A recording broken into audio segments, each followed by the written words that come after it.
আমরা আমরা এখন পরিবারকে বলি ওই দিনগুলো কতই ভালো ছিল, যে আমরা সবাই একটা থালে সময় একসাথে বসে খাইতাম।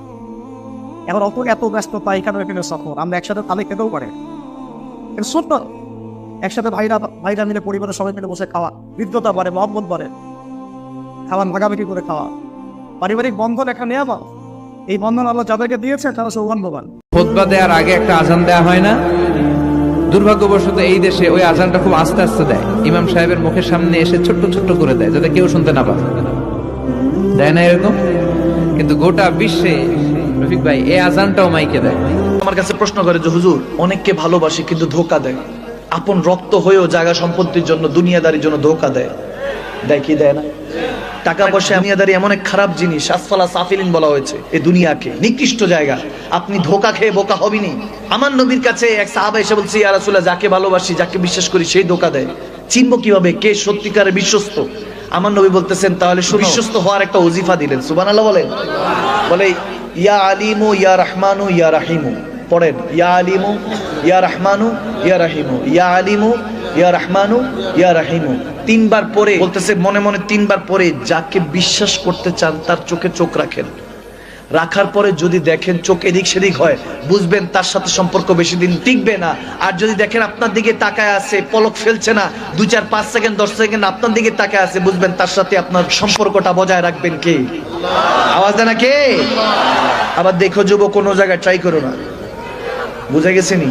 যুবক তো বড় মারাত্মক, কোনো জায়গায় ট্রাই করা যাবে না। এটা হলো আপনার বিশ্বস্ত বন্ধু চেনার উপায় বলেছি। কি কষ্ট হয়েছে? আল্লাহ হেফাজত করুক, আমিন বলে। আল্লাহর কাছে চাইতে হয়, সিরাতে মুস্তাকিম চাইতে হয়, ইহদিনাস সিরাতাল মুস্তাকিম। আল্লাহ বলে, বান্দা, আল্লাহ কাছে সঠিক রাস্তা এটা প্রতিদিন চাইতে হয়।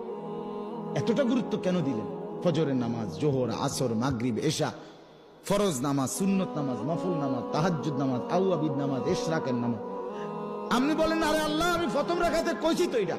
আল্লাহ আবার কর, আবার কর, তৃতীয় রাখা আবার কর, বেটা আবার কর, আবার কর, কারণ এটা তোর প্রতিদিন দরকার। ইহদিনাস সিরাতাল মুস্তাকিম।